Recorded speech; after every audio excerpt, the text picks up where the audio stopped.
Bien mes frères, nous fêtons aujourd'hui ces deux grands saints de l'Église. C'est vraiment une grande joie. Saint Pierre et Saint Paul, les colonnes de l'Église. Nous fêtons aujourd'hui ces deux apôtres. Qui sont-ils?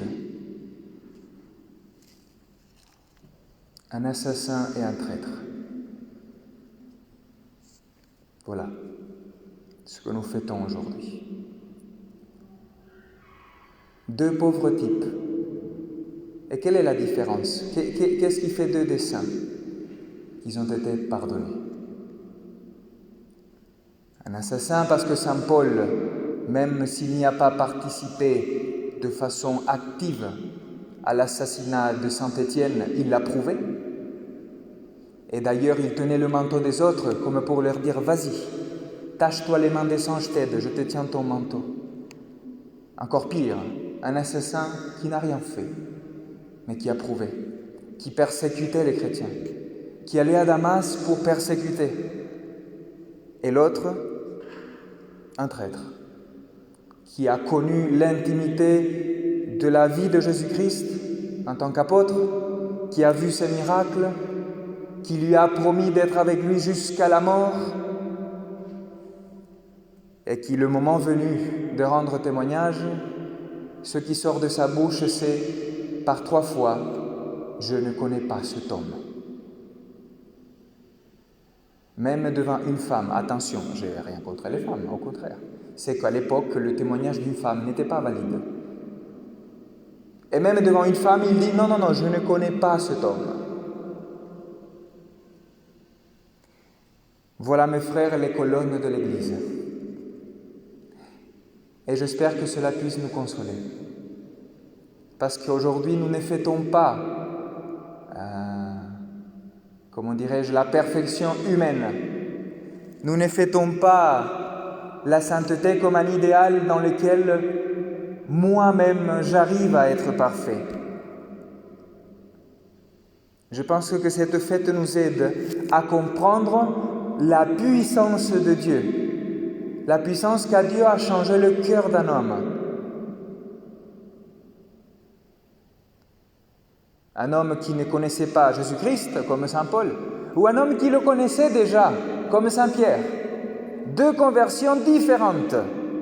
Il y a de l'espérance pour nous, mes frères. Vous comprenez ce que je veux vous dire? Que nous fêtons aujourd'hui deux personnes qui ont été profondément aimées et pardonnées dans leurs péchés graves. Ça veut dire que cette fête nous rappelle qu'il n'y a pas de péché que le Seigneur ne puisse pardonner. Ça n'existe pas. Aujourd'hui, c'est une fête qui nous aide,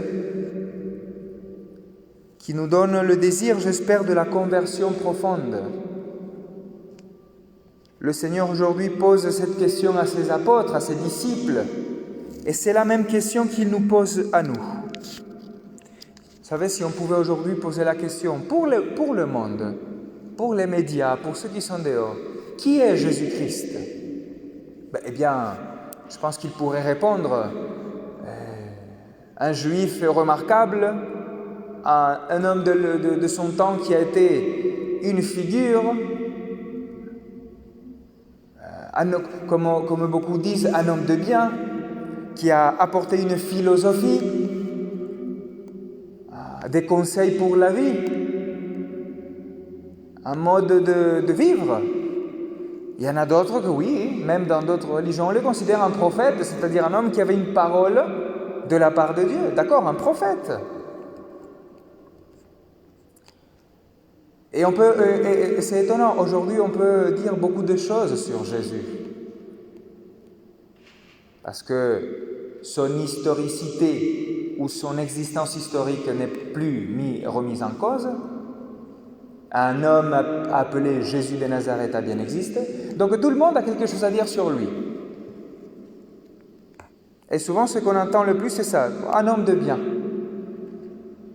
Il y en a qui enlèvent l'homme historique et prennent leur message. Et prennent son message.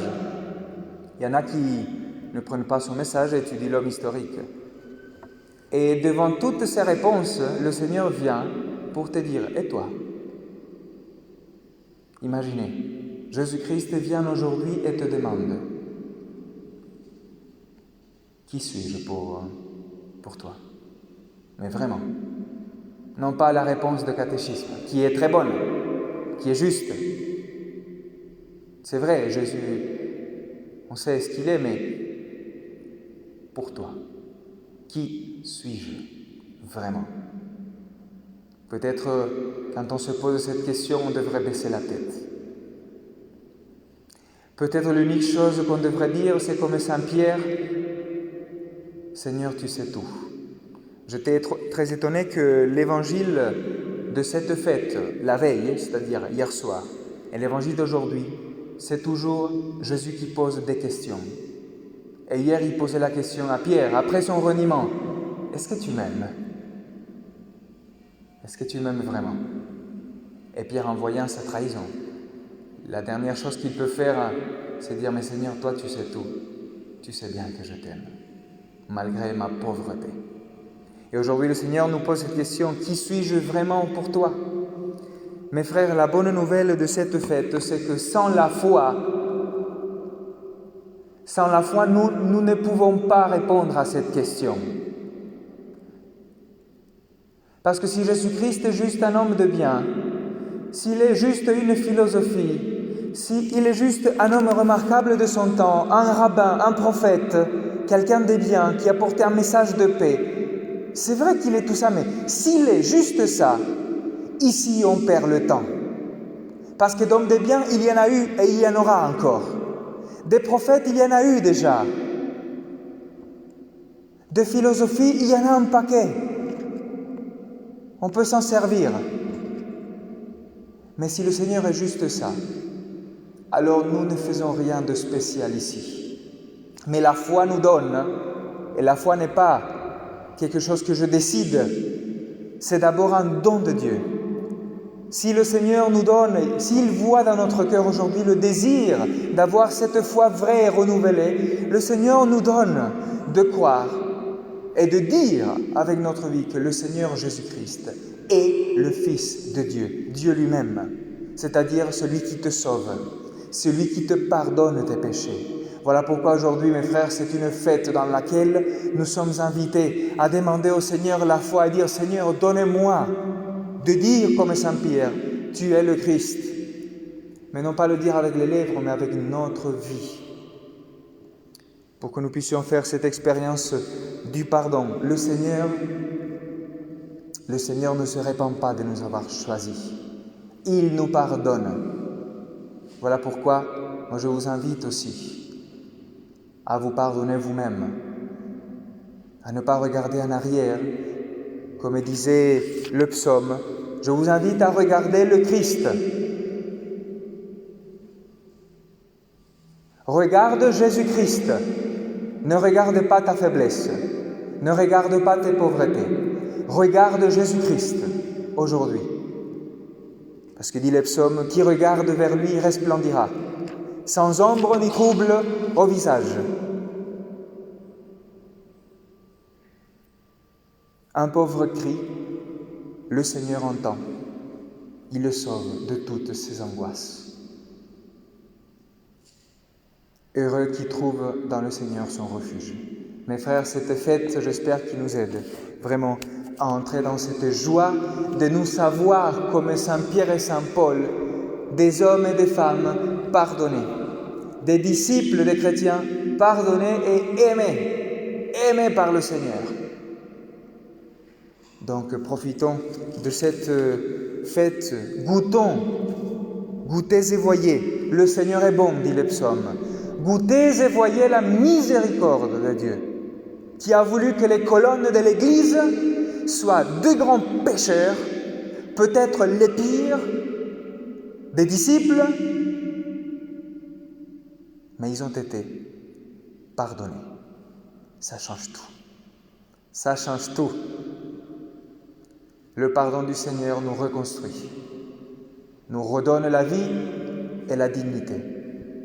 Acceptons ce pardon, parce que ça c'est la clé de tout. Paul et Pierre ont accepté d'être pardonnés. Ça, c'est la clé de tout.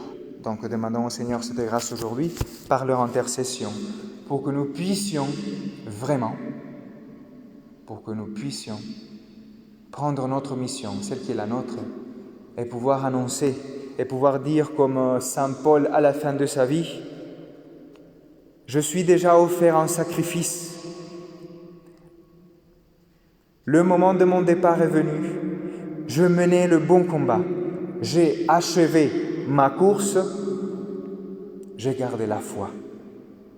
Je n'ai plus qu'à recevoir la couronne de justice. Le Seigneur, le juge juste, me la remettra en ce jour-là. Et non seulement à moi, mais aussi à tous ceux qui auront désiré avec amour sa manifestation glorieuse. » Amen.